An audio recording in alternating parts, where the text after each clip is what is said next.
I don't want my life to look like the Stone Ages. I don't want to go back to the Stone Ages. So I said, well, what if you went back to the lifestyle you had 1990? She was like, that's fine. 1990, I had a fantastic life. I had everything I needed. Very good point. I think that what we need to propose has to work not only in a comfortable middle class of Sweden or Western Europe, but it has to work in the booming, if you want, markets around the world, and it has to be a global answer. The Guardian has made a fantastic piece or several pieces understanding how the oil industry has invested in us not understanding, confusing the landscape. Yes, the oil must stay in the soil, and the coal must stay in the hole, and the gas must be a thing of the past. And I'm glad to see that that is starting to happen. Awesome. You got an amazing button there. That was one of my best one-liners. Copy with pride.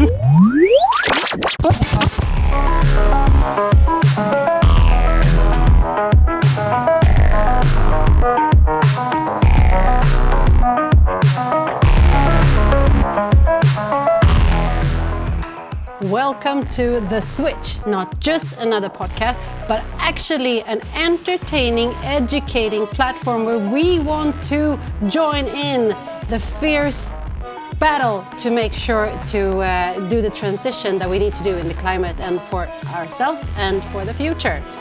We are here today with a special episode, very special, because there was just recently a report that was released, the IPCC report, and we are going to talk about that today.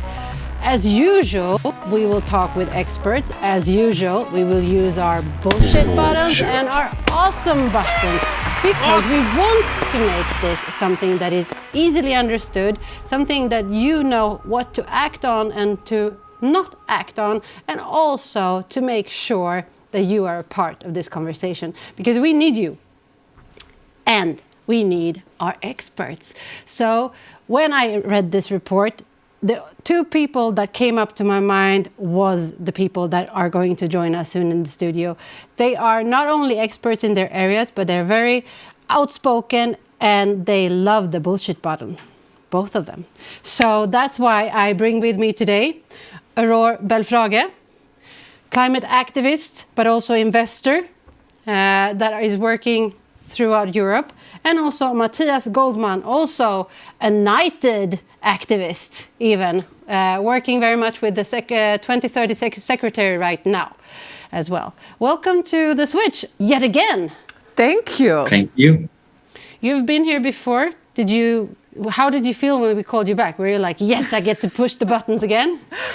Am I a living example of the bullshit button and therefore I get to come back? No, Yeah. I'm honored to be back. It's an important topic and happy to discuss it with someone as knowledgeable as Mattias.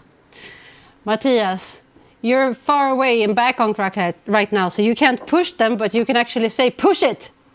Bullshit. Yes, I will do that. And there's a lot of bullshit happening in terms of combating climate change. A lot of things that are not necessarily for real. So I'm glad that button is there, but hopefully we'll go for the green one mostly.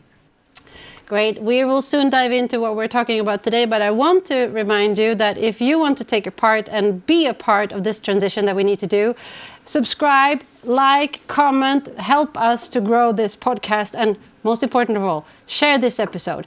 And I think that you will, because these people, oh my God, wow. Are you ready, guys? You're even good there. We are diving into this, and as mentioned, we have a new IPCC report that was released recently. For people who don't know what this is, Mattias, why don't you explain it in a short, brief? Thank you. Yes, just because there was a lot of bullshit or not very trustworthy information about climate when we started discussing that decades ago, the world decided to join forces and to create the IPCC, the Intergovernmental Panel on Climate Change, which is experts from around the world, several hundred experts that get together and evaluate all the science that is out there to, in their assessment reports, tell us about how the situation really is. So we just now had the 6th assessment report, conclusion report. When did we start with this report? So we started way back in the 80s. This has been fairly closely linked to the United Nations COP discussions that we've also had the honor to talk about with you. So it's been linked to the Kyoto Protocol, and it's now linked to how to reach the targets of the Paris Agreement. Yeah, thank you very much. I know that you've both read into it, and media has been crazy about this report these couple of weeks that it's been out there. What has been talked about is one of the starting sentences that Antonio Guterres had, and he said, "We are on thin ice, and that ice is melting." So that's how he started this. It was not positive. Well, let's start with your own take on the report and what came out of it. Aurore, why don't you start?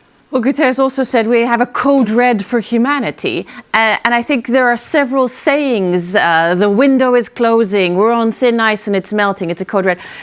The question that I ponder on is, what words do we need to use? What data do we need to use for the message to actually hit home? Because the report is not our report, it's a synthesis of lots of reports. And just as Mattias was saying, it looks at the whole landscape. And we won't see a report of this magnitude for another few years. And I say we in some sort of nonchalant way, we the people, are bombarded with a messaging of something that is acute, but somehow it's not emotionally landing, and we're not moving really. So one of the things that I would like to discuss today, and especially with Mattias, is like not maybe the factual scientific content of it, but how do we translate that content and the scientific understanding of where the world is heading to some sort of human's understanding of it? There is two opinions out there right now. The first one is that he was using too much fear when he was talking and it's not landing very well. And some people say they want more hope in it. So if we start with that, if we just go about this as you just said, what do you think? Was the message well received? Should we have been more like threatening, or were we threatening enough? What's your perspective on that? So I'm glad that we are not hopefully moving from where people first deny and then go directly to despair. That's what we cannot let happen.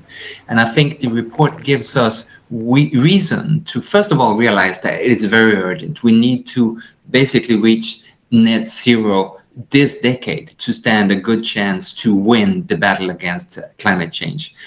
But the other thing that the IPCC report shows much more clearly than before is that within our lifetime, if we do this work well, we will begin to see combating climate change really having positive effects in terms of reducing global average temperatures and so forth. So this battle is still winnable if we do everything that's within our power. And that is a message that a lot of people, I think, need to hear loud and clear. We can make a difference, and we will make a difference. Do you think that that message really landed with the people, or do you think that the message we spoke about it or is talked about it is scaring them? I think IPCC reports, as Aurore already mentioned, live a long time. It's not just the day of the launch. For instance, we're having this discussion right now, and it's going to be several years until we see the next IPCC report. And this one is the critical one for the climate discussions in the UN this autumn and in the COP negotiations in November, December. So it's going to live on, and I think precisely this message that is urgent and it's much more worse than we previously thought, but also that it's still winnable. That is the right mix that we need. I have a question. Please. Like for the debate question, is the metric, and I'm an investor, I live my life with KPIs and metrics, etc. So I'm questioning the 1.5 degrees, 2 degrees. I'm not questioning the validity of it, but I'm questioning it as a metric to use to understand the world, because it doesn't sound that much. A degree. You're right, and it not only doesn't sound much, it even sounds nice. A lot of people would say, you know what, 2 degrees warmer, how can we get that to 3? So we need to focus, I completely agree with you, we need to focus on the main terrible, scary and unknown effects of climate change. It's not the 2 degrees in itself. It's the storms, it's the fires, it's the impossibilities of growing the food that we're used to and so forth. Do you think that they do that in this report? Yes, however, very few people read the report, so we need to look at it in terms of perception as reality, and the main frame or the one-liner around the report is 1.5 degrees, 2 degrees, 1.1, 0 point something. It's all very small and minute. I completely agree. The consequences have a much more powerful impact on people's imagination and their daily lives. Fire, drought.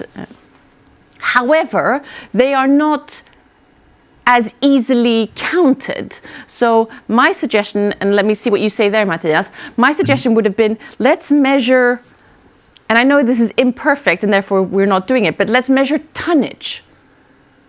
Tons of emissions. Yeah, tons of emissions. Because very few people know how much they emit, how much a country emits, how much the Western world emits, how much a person in India versus how much a person in Stockholm.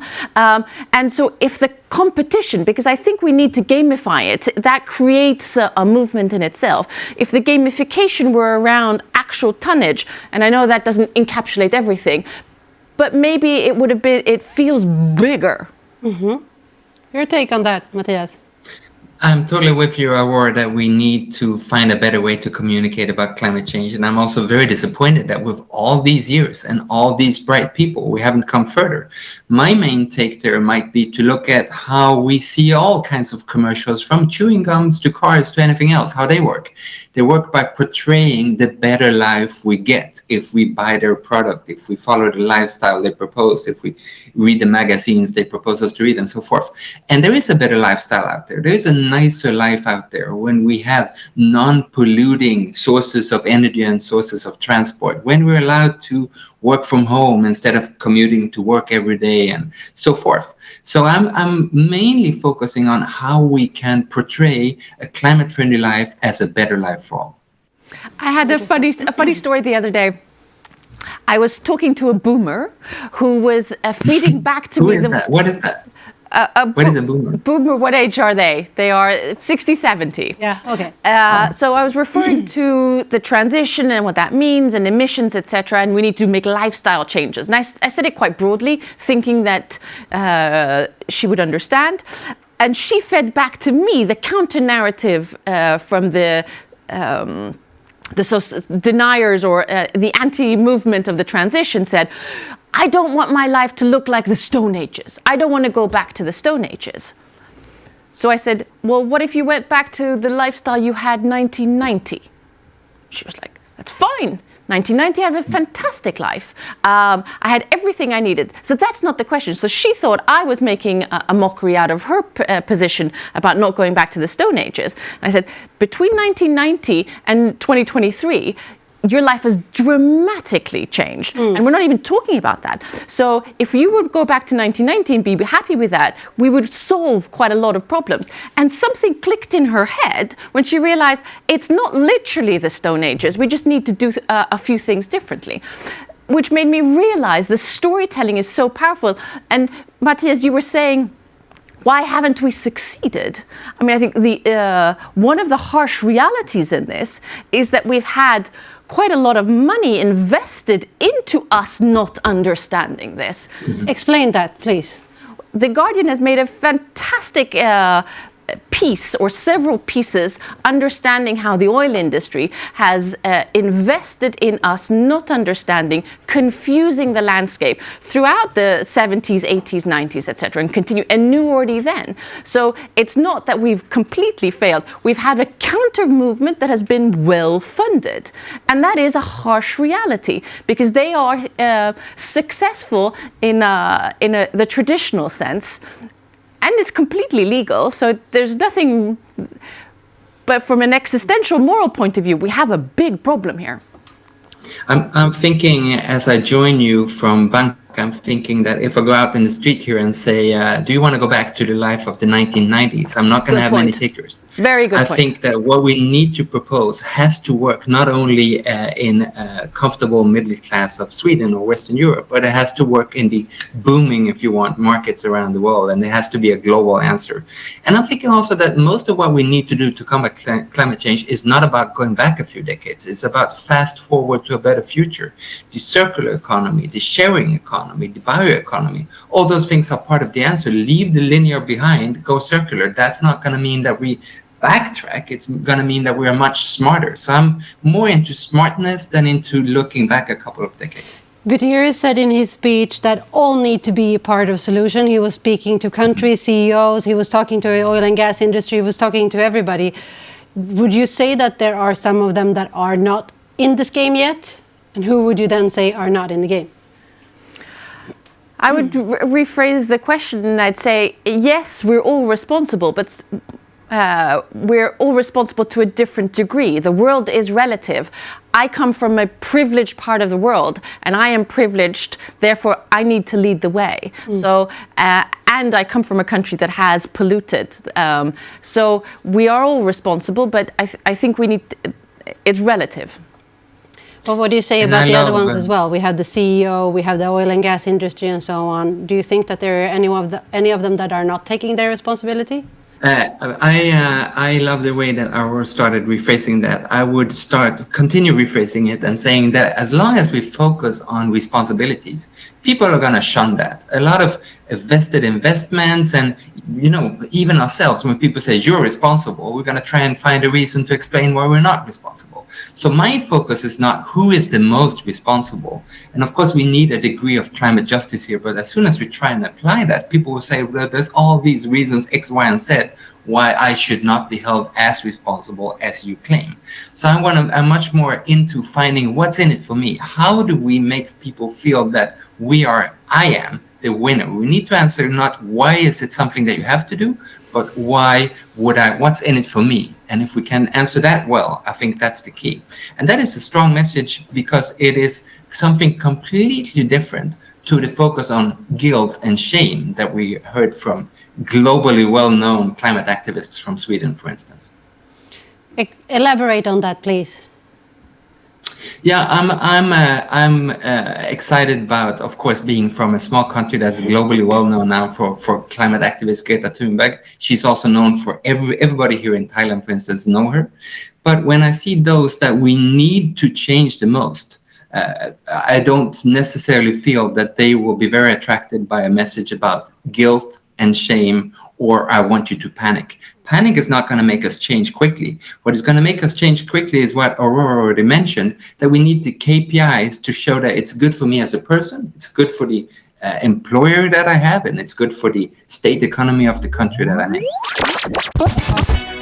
Do we have time to wait for people to find why they should commit to this?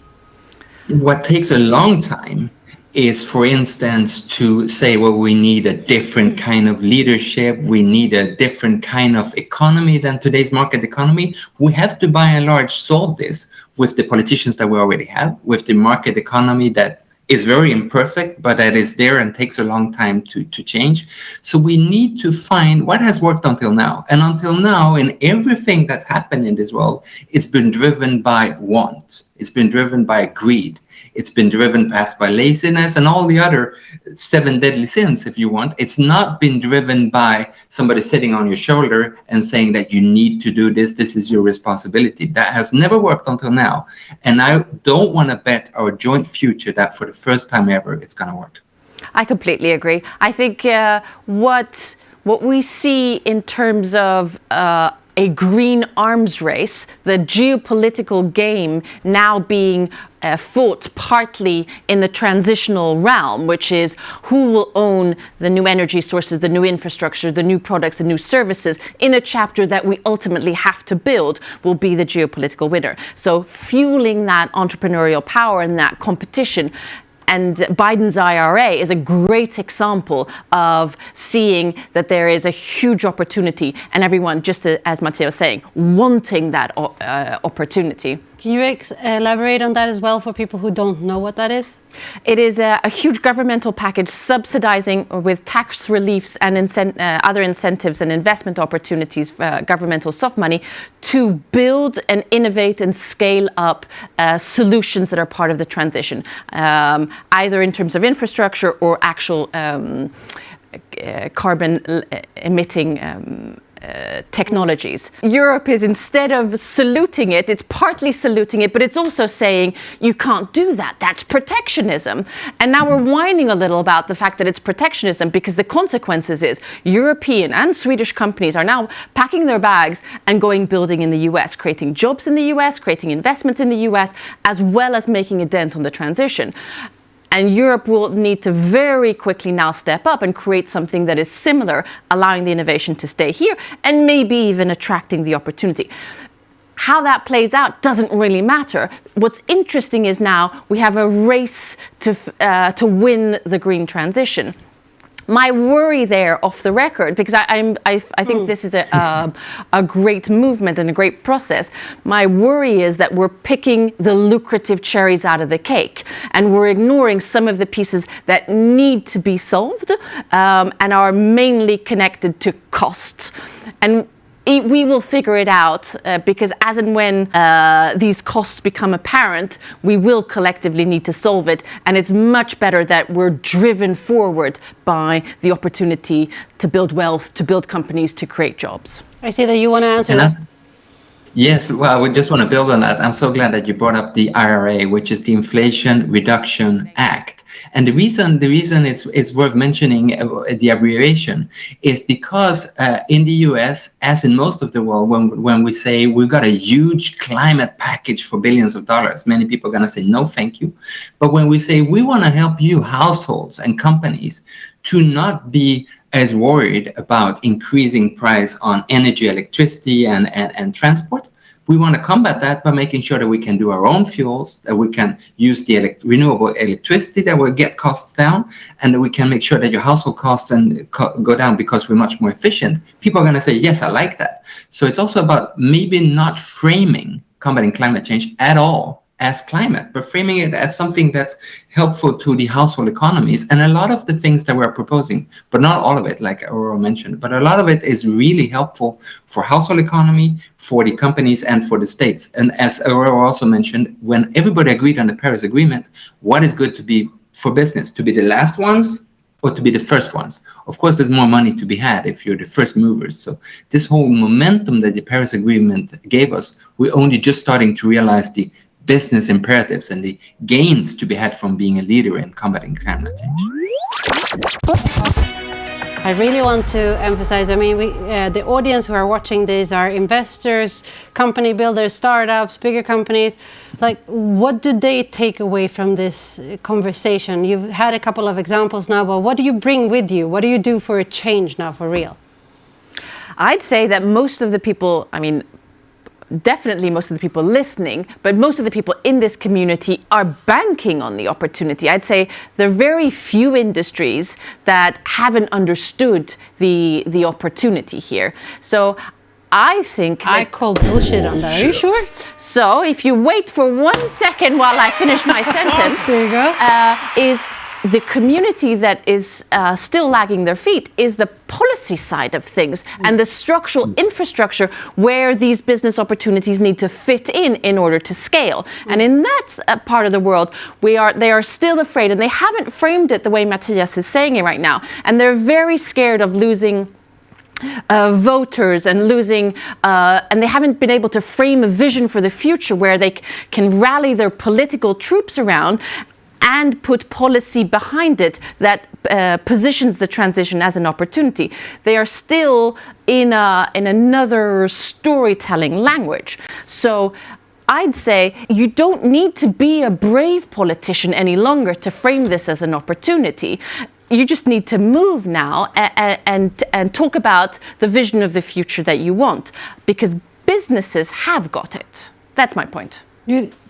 I am encouraged to hear that, and that gives me an awesome. I'm afraid that not all actually know still, and they're not invested in this opportunity as we're talking about. Like, parts of why we're doing this podcast is because we believe that there are many companies out there that are not really taking their responsibility in high enough speed.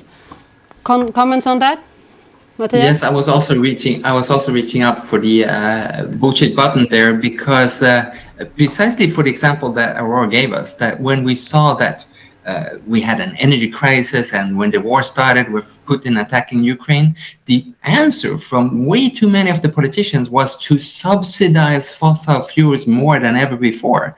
So the business leader who reaches out for the bullshit button and says, you know what, when the going gets tough, the politicians still cling on to the fossil linear economy of the past. That is an answer that we need to address. And I say we because, at least in democracies, we are the ones that should hold our politicians accountable. But my sort of elevator pitch is to investors is that if you want to do something that's just regular, just normal, nothing special about it, well, you'll have to take the whole cost yourself.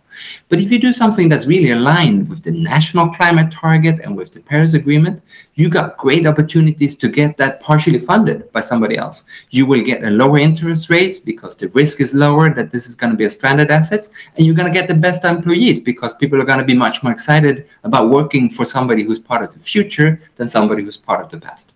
Well, should we?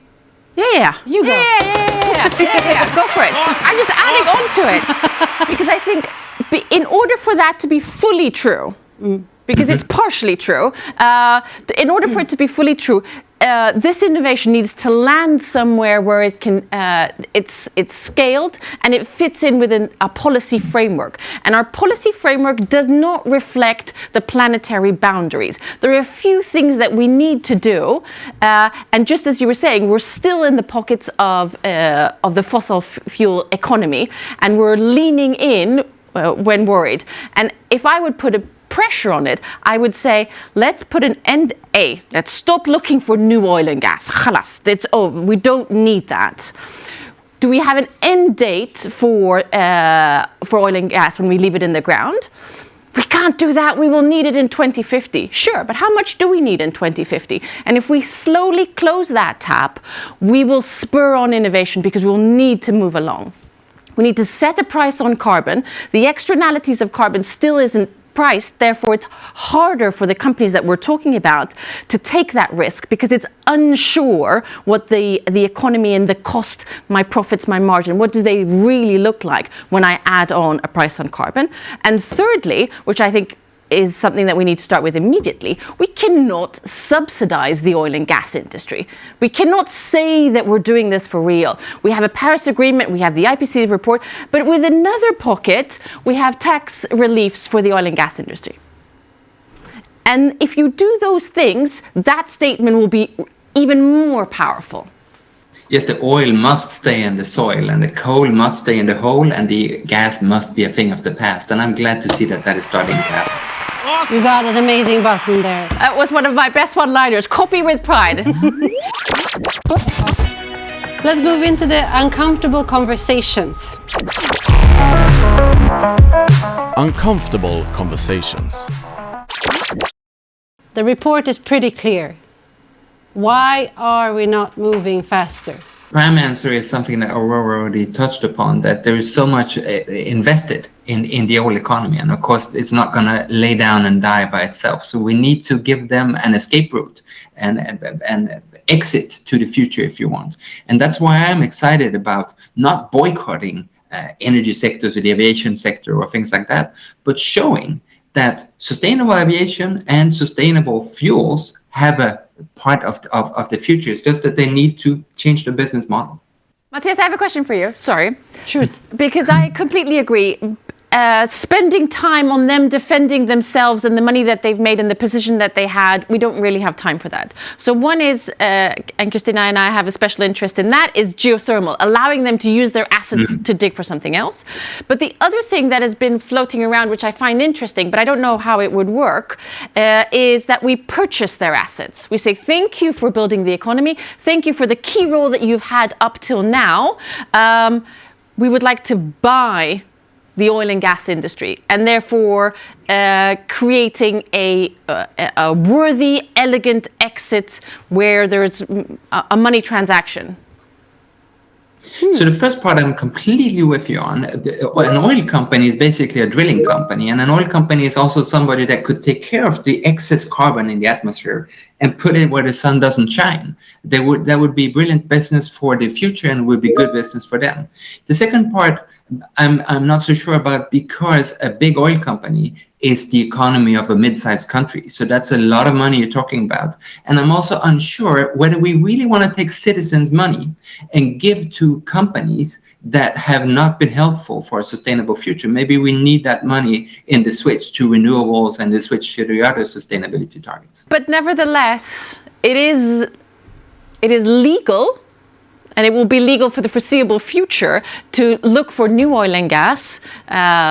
There's money to be made, and you can tell we want to peak at 2025, which means that we're trying to get as much out of the oil industry in these last few years.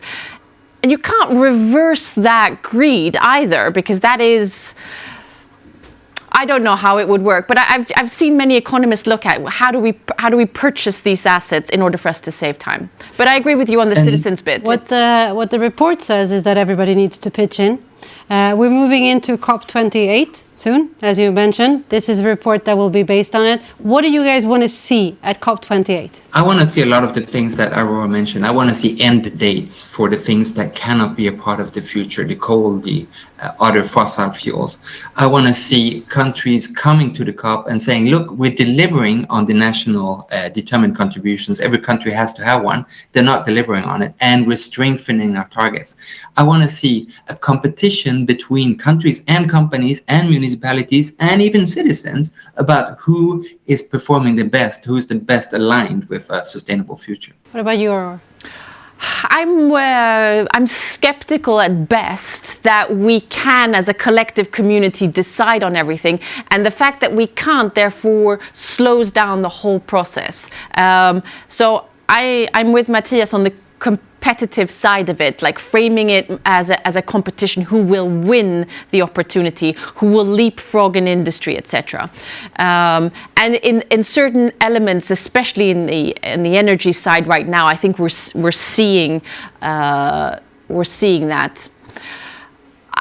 I would like to see a different metric, and as I said, I'm not sure I have the exact answer, but something that is part of the transition, but allows us to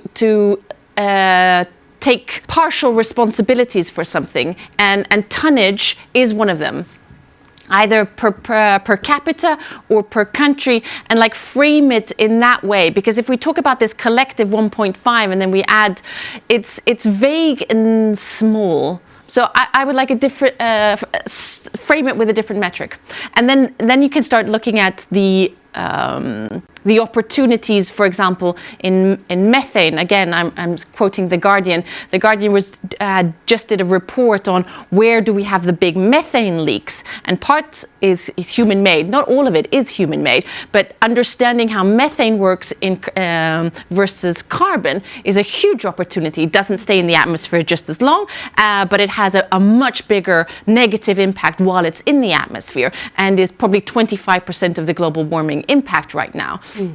And their agriculture has a big part to play, as well as waste sites that are rotting. So the enablers for the effective climate action are named to be political, inclusive governance, international cooperations, effective ecosystem stewardship, and sharing of diverse knowledge. Do you think that is something that will be talked about on COP? Of course, but if we start where Mattias started, which is that we have a fundamental storytelling problem. This is all framed as a responsibility and a problem to be solved. Actually, that is the big difference in this report versus other reports. Part of it is now framed as an opportunity and hope. So I need to hand that to this report. But the fundamental feeling of the whole thing is guilt and a problem. and that means people come dragging their feet, fighting for their part, as opposed to fighting for their win. It's an emotional, and I'm standing on my toes because I can't say it properly. The energetic fundament is wrong, and that is an uncomfortable truth, because that means we have to maybe remake quite a lot of how we're forming the process, and I'm not sure we have that time.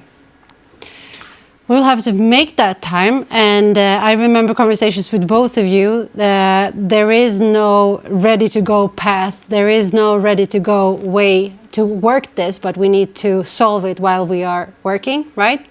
Build the parachute as you fall. Build the parachute as we fall. Although at and the we same also need to, reaching out for that bullshit button, we need to realize that this is COP28. We did 27 already. We didn't solve the issue. COP number 28 is in Dubai. I'm very unsure whether they're going to be super helpful in cheering us towards a sustainable future. So most of the action needs to be done much closer to home, in the business rooms that we know, in the municipalities, and at the kitchen table. I think that is an excellent summary of what we have been talking. If I just turn to you now, we've been talking about this report for about 30 minutes. Did you get any aha moments? Is there anything you bring with you from this conversation, the three of us here today? It is with a heavy heart that we're realizing there are aspects of this that are fundamentally flawed, and that we don't have time to do some of the fundamentally flawed issues. So that always gives me a bit of a heavy heart. And at the same time, just as Mattias says, there are so many opportunities, and I continue to be a fan of how you frame it around the 7 deadly sins. A, because it creates a little humor in it, but also because it's very true. So I salute you for adding a little humor and realism, and I will continue to wave that 7 deadly sin flag. There you go. Mattias, what's your takeaway? I think you, Aurore, bring something very important. You bring a non-bullshit business perspective to this. It has to be aligned with the KPIs, the key performance indicators. And I can't see anything that's more key performance than making sure that there is a sustainable future for all of us. But we can only win that if we make it logical in our day-to-day decisions to do something that's more aligned with the climate targets. And we are still far from there. And I'm worried that not everyone, I think this conversation is super helpful, but I'm worried that not all of us help us define the KPIs of combating climate change. We were supposed to debate and disagree, Mattias, but... But I think that they'd agree. But that's also how it ends when you have two experts with the right type of heart and with the right type of focus in the same room. So I cannot more than say thank you for this conversation that we've had. I think it's been enlightening and also energizing. Mattias, you had... I just want to say I'm glad that you brought us as experts, but also the IPCC report is super long, but the compilation or the conclusions are just 30 pages. And if you still think that is too much, there's the headlines for policymakers, and that's just 2 pages. So I believe that we all can actually use the IPCC report as a valuable tool in our own work to help combat climate change. I couldn't agree more. And I think that after COP28, we'll bring you back and see if they actually used it in a good way, to see if all of these ideas actually came about and see what happens in the end. Well, I hope that you enjoyed this as much as I did. I hope that you share this episode with someone that you care about, that you believe can actually make a difference. You can do the difference, they can do the difference. Together we can actually create something big. I hope you take care of yourself, and if you can, someone else. Until we see you next time, bye.